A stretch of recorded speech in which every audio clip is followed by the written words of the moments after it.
नमस्कार। आज हम पढ़ने जा रहे हैं ज्योग्राफी का ऐसा टॉपिक जो हर कॉम्पिटिटिव एग्जाम में बार बार आता है। ये टॉपिक है भारत का भौतिक विभाजन। भारत के भौतिक विभाजन में हम जो है उत्तर में जो पर्वत श्रृंखलाएं हैं, विशाल पर्वत श्रेणियां हैं, कराकोरम, लद्दाख और जास्कर, इन पर्वत श्रेणियों के बारे में अध्ययन करेंगे। तो कापी कलम रखिए तैयार, क्योंकि आज हम इन श्रेणियों को पढ़ेंगे नहीं बल्कि स्पष्ट और सरल भाषा में समझेंगे भी। तो चलिए चलते हैं भारत के भौतिक विभाजन पर। भारत को 6 भागों में बांटा गया है। भारत को कितने भागों में बांट कर पढ़ते हैं हम? उत्तर के पर्वतों को, उत्तर के मैदान, भारतीय मरुस्थलों को और प्रायद्वीपीय पठार, तटीय मैदानों को और द्वीप समूह को। मतलब उत्तर में जो पर्वत हैं उन्हें हम पढ़ेंगे। आज जो है हम उत्तर के पर्वतों के बारे में पढ़ेंगे। पहले ये देख लेते हैं भारत को कहाँ कहाँ किस भाग में बांटा गया है। ये है हमारा भारत, प्यारा भारत। उत्तर में आप देख रहे हैं यहाँ पर ये हमारी पर्वत श्रृंखलाएं हैं। ये हमारी पर्वत श्रृंखलाएं हैं। ऊपर में कराकोरम, लद्दाख और जास्कर, फिर महान हिमालय, लघु हिमालय और शिवालिक श्रेणियां पाई जाती हैं। इसके बाद ये आप जो है ग्रीन जो है उत्तर के विशाल मैदान को आप देख रहे हैं। ये और इसी में इस साइड में राजस्थान की तरफ ये मरुस्थल पाया जाता है और ये जो है प्रायद्वीपीय पठार है। यहाँ खनिज लवणों का बहुत अधिक भंडार मिलता है और ये समुद्र की साइड जो है ये हमें तटीय मैदान है। ये तटीय भाग है। भारत का जो है तटीय भाग कौन सा है? ये बीच में जो है ये भाग जो है प्रायद्वीपीय पठार है। एक सेकंड, ये जो है प्रायद्वीपीय पठार है। ये प्रायद्वीपीय पठार है और ये उत्तर के मैदान है यहाँ तक ये। और इसी में हम मरुस्थल को भी पढ़ते हैं। इसी में हम जो है मरुस्थल को भी पढ़ते हैं। ये मरुस्थल को भी पढ़ते हैं। ऊपर उत्तर के पर्वत हैं और ये द्वीप समूह है। ये द्वीप समूह है और ये तटीय भाग है। ये समुद्र तटीय भाग है। आगे हम इसमें जो है आगे चलते हैं। भारत का क्षेत्रफल कितना है? भारत का क्षेत्रफल 32.8 लाख किलोमीटर वर्ग स्क्वायर है। भारत का जो क्षेत्रफल है वो 32.8 लाख किलोमीटर स्क्वायर है। इनमें जो है 32 लाख मान लो 100% होता है। 32 लाख मान लो 100% है और इनमें से 43% हमारे मैदान हैं, 27.7% हमारे पठार हैं, 18.6% पहाड़ हैं, पहाड़ियां हैं और 10.7 हमारी जो है क्या है? पर्वत हैं। तो ये कुल मिलाकर हो जाता है 100%। अब हम जो है उत्तर के पर्वत को देखेंगे। उत्तर के पर्वतों को देखेंगे। उत्तर के पर्वत हम जो है उत्तर के पर्वतों को 2 भागों में बांटकर पढ़ेंगे। एक तो ट्रांस हिमालय और दूसरा है हिमालय। ट्रांस हिमालय में 3 श्रेणियां पाई जाती हैं। ट्रांस हिमालय में कितनी श्रेणियां पाई जाती हैं? 3 श्रेणियां पाई जाती हैं। ट्रांस हिमालय में 3 पर्वत श्रेणियां पाई जाती हैं। कौन कौन सी? कराकोरम, लद्दाख और जास्कर श्रेणी। 3 श्रेणियां पाई जाती हैं। कौन कौन सी? कराकोरम और लद्दाख श्रेणी। ट्रांस हिमालय को परा हिमालय भी कहा जाता है। ट्रांस हिमालय को परा हिमालय भी कहा जाता है और ये पामीर गांठ का भाग है। ट्रांस हिमालय या परा हिमालय ये जो है किसका भाग है? पामीर गांठ का भाग है और ये हिमालय से भी पुराना है और इसमें 3 श्रेणियां कराकोरम, जास्कर और लद्दाख पाई जाती हैं। ये रही हमारी पामीर नाट और यहीं से तिब्बत की साइड चला जाता है कुनलुन माउंटेन और इधर हिंदू कुश पर्वत श्रेणी चली जाती है और सुलेमान आता है हमारा पाकिस्तान में। हिंदू कुश अफगानिस्तान में पड़ता है और कुनलुन जो है तिब्बत चीन में पड़ता है। ये जो है ये श्रेणियां हमारे भारत में यहाँ पे ऊपर कराकोरम श्रेणी है, फिर लद्दाख श्रेणी है और फिर जास्कर श्रेणी है और इस साइड तिब्बत में हमारी कैलाश रेंज पड़ती है। तिब्बत में कैलाश रेंज पड़ती है। लेकिन हमारे भारत में ये 3 श्रेणियां पाई जाती हैं। पहले पे कराकोरम, दूसरे नंबर पे लद्दाख, तीसरे पे जास्कर। इन श्रेणियों को हम देखेंगे।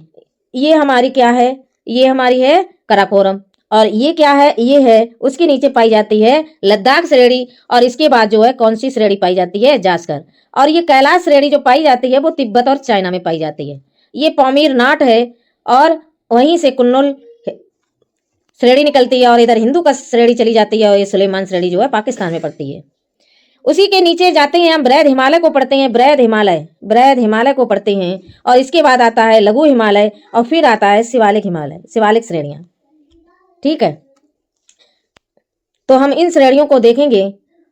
3 श्रेणियां हैं, कराकोरम, लद्दाख और जास्कर। कराकोरम, लद्दाख और जास्कर, ये 3 श्रेणियां पाई जाती हैं जो हिमालय से भी पुरानी हैं।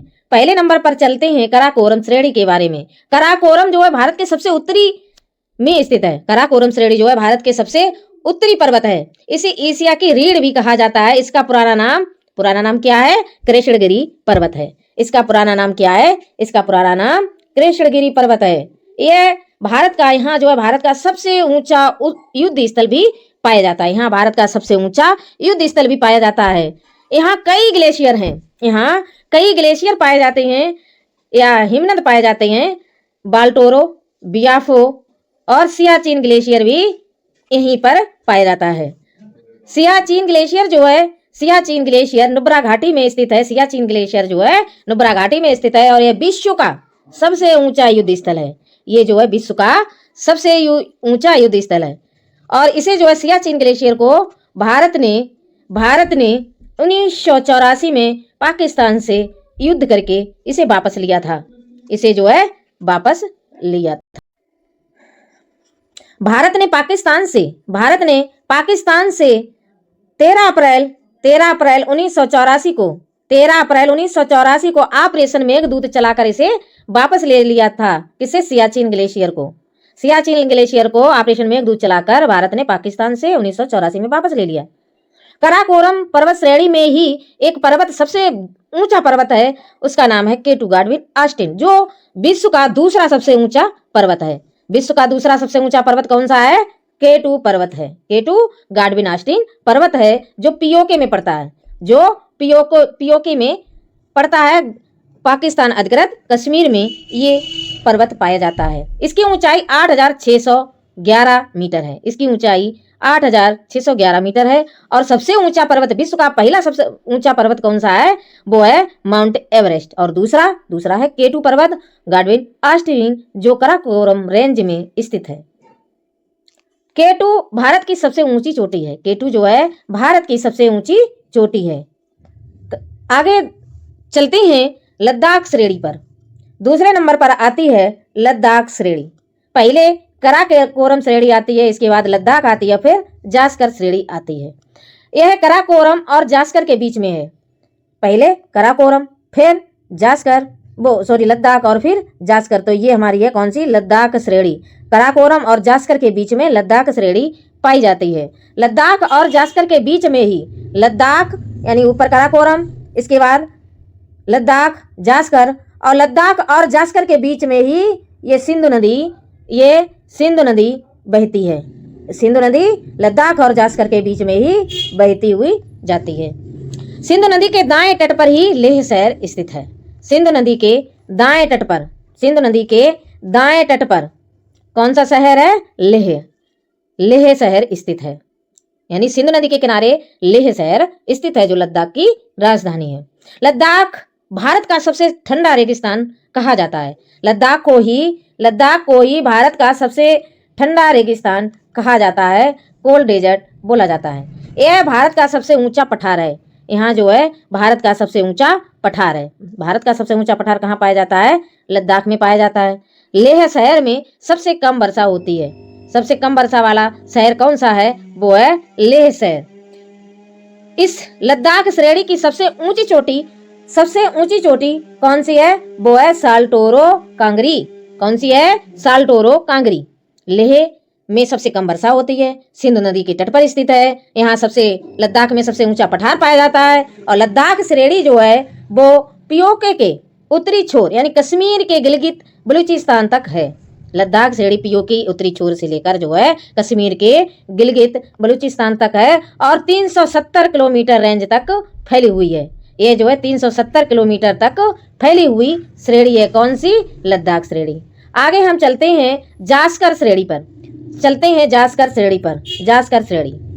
यह लद्दाख के दक्षिण में पाई जाती है। मतलब पहले काराकोरम, इसके बाद लद्दाख और इसके बाद पाई जाती है जास्कर श्रेणी और फिर पड़ता है बृहद हिमालय और इसके बाद लव हिमालय, फिर शिवालिक श्रेणियां पड़ती हैं। तो काराकोरम, लद्दाख और जास्कर, तो ये श्रेणी जो है इसके दक्षिण में पाई जाती है। जास्कर श्रेणी लद्दाख के दक्षिण में पाई जाती है। लद्दाख का प्रवेश द्वार जो है कौन सा स्थान है? द्रास स्थान है। द्रास नामक स्थान है लद्दाख का प्रवेश द्वार। लद्दाख का प्रवेश द्वार द्रास नामक स्थान है। देश का सबसे ठंडा जो स्थान है वो कौन सा है? द्रास। देश का जो सबसे ठंडा स्थान है वो कौन सा है? वो है द्रास। इसकी सबसे ऊंची चोटी कामेट 7,756 मीटर है। ये जास्कर की सबसे ऊंची चोटी कामेट है, 7,756 मीटर इसकी ऊंचाई है। जास्कर का सबसे ऊंचा स्थान कामेट जो है, जास्कर पर्वत श्रेणी का सबसे ऊंचा स्थान कौन सा है? कामेट, जिसकी ऊंचाई है 7,756 मीटर।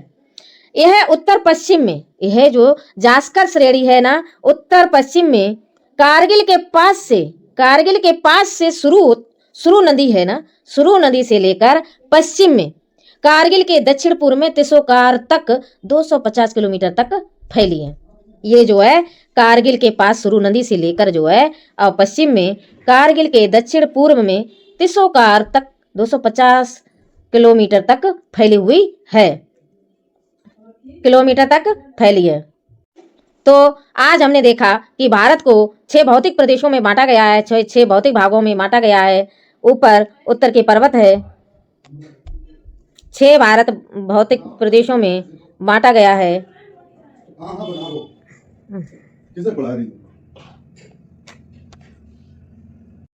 तो आज हमने देखा कि भारत को 6 भौतिक भागों में बांटा गया है। भारत को 6 भौतिक भागों में बांटा गया है। उत्तर के पर्वत और इसके बाद मरुस्थल, मरुस्थल के बाद ये उत्तर के मैदान, इसके बाद ये आ जाता है प्रायद्वीपीय पठार और इधर समुद्र तटीय भाग और इधर द्वीप समूह। इसमें हमने 3 श्रेणी उत्तर के पर्वतों के बारे में देखा और इसमें हमने 3 श्रेणियों के बारे में पढ़ा। काराकोरम, लद्दाख और जास्कर, इन 3 श्रेणियों के बारे में देखा। और बने रहिए हमारी इस आगे सीरीज में। आगे हम लेकर आएंगे हिमालय के बारे में पढ़ेंगे अगली वीडियो में। अगर हमारी वीडियो पसंद आई हो तो लाइक करें, कमेंट करें, शेयर करें और जय हिंद, जय भारत, नमस्कार।